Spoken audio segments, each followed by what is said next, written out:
All right, welcome to the final video in creating your logo with the rays. And so we're going to do a little bit of animation here and then render it out. And we'll do it the simple way of rendering it. There's actually a better way, but we'll just do it the simple way here. All right, so we're finished with the compositing. So let's just go back to our old sheet here. So I'm just going to go back to our default view. And mine's in the render mode, so I'm just going to press escape to unrender it. I'm going to make sure I'm in that top view and then just move this back a little bit here. So down here is our timeline, and there's at the moment 250 frames, and it's rendering at, if you sort of click on your render here, which is this little camera, typical movie frame rate, 24 frames per second. So we'll run with that.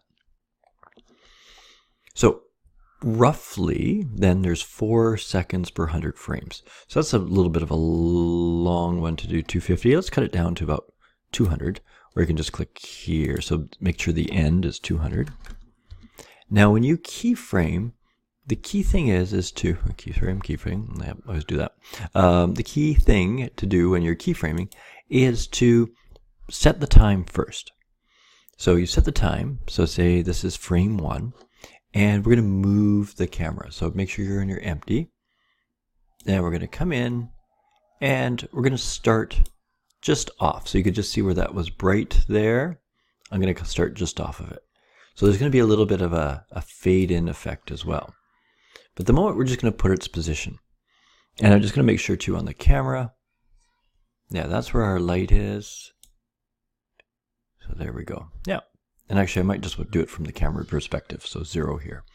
All right, so we want to insert a keyframe. And so to do insert, you just press I. And there's a variety of things you can keyframe.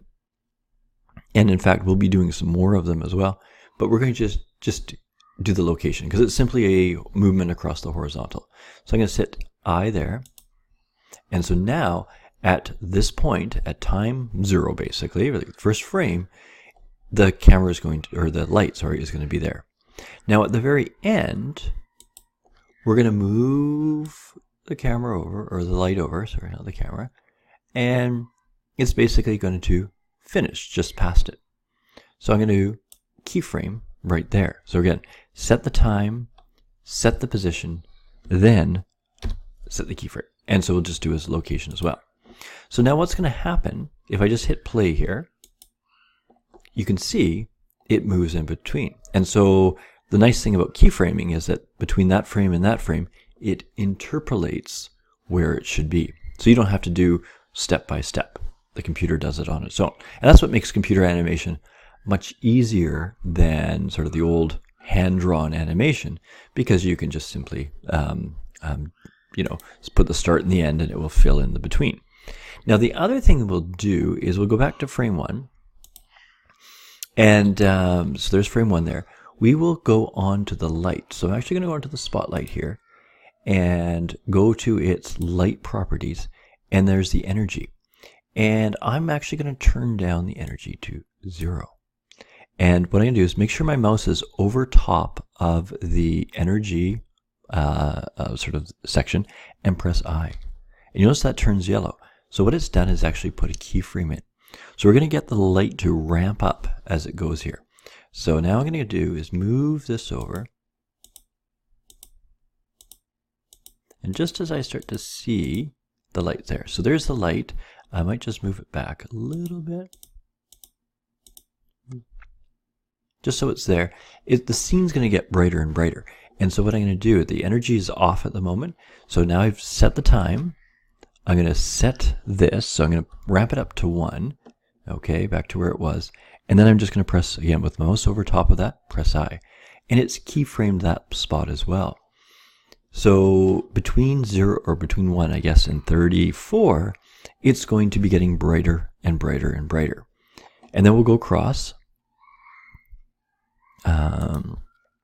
So where does it end here? So there it is. So let's just go 1 maybe more over frame over.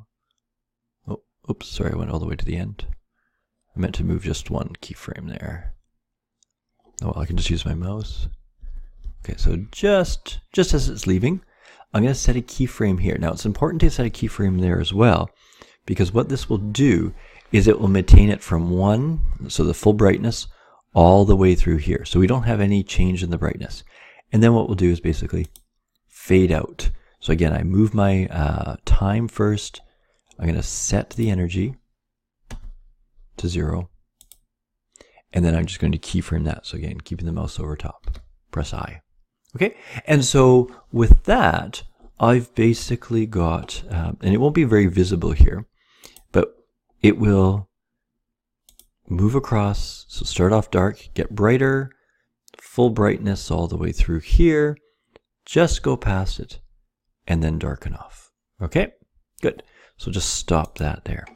Make sure you save your file, and if you haven't saved it yet, make sure you do. I didn't mention that earlier. And we'll render it. Okay, so render is going to turn it into a movie. Now, like I said, there's different ways to render. This is just the quickest way to do it. There's a way to create all these PNG files, which you can sort of see here, that there's PNG files. So this is on the render settings, this with the camera. You can do it that way. Like I said, we'll just do it the easy way. So we've got already is set from going from frame 1 to frame 200, which is what we want. We've got it in basically high def. I'm going to pump that up to 100%. It'll take a little bit longer, but it will be fine. 24 frames per second. Other stuff we won't worry about.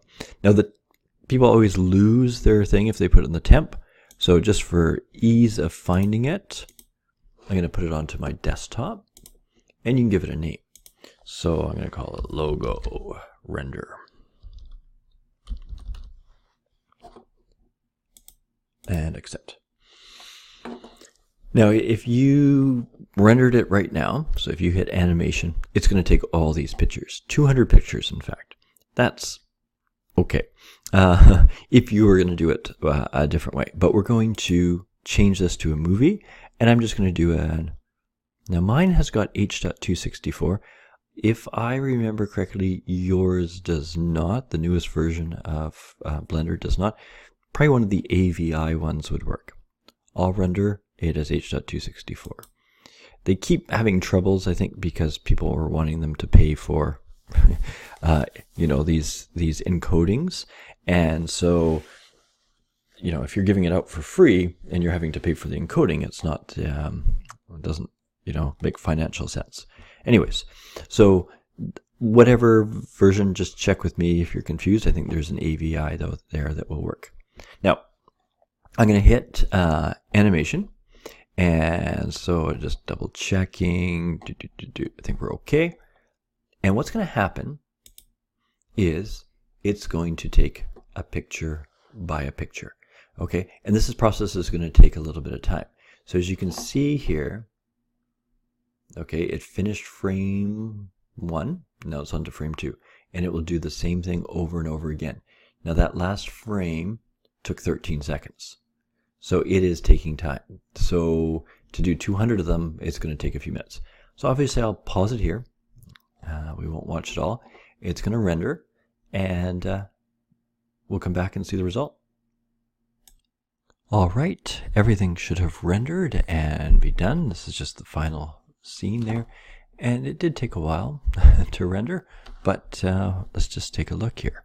So I think I've got it on this. There it is there. Boom, the light comes in. Mr. Fleming appears, and then it should fade out. Yeah, looks pretty good. Good. And now feel free to modify it, do some interesting things. I thought maybe it would be cool right at the end, the logo, the name, comes towards the camera or something. Up to you. That's just a start. And I hope you enjoyed it and you've got a cool logo out of it. And maybe we'll see if we can add some music to it too. That'd be kind of cool. All right. Hope your logo's looking good. Bye-bye.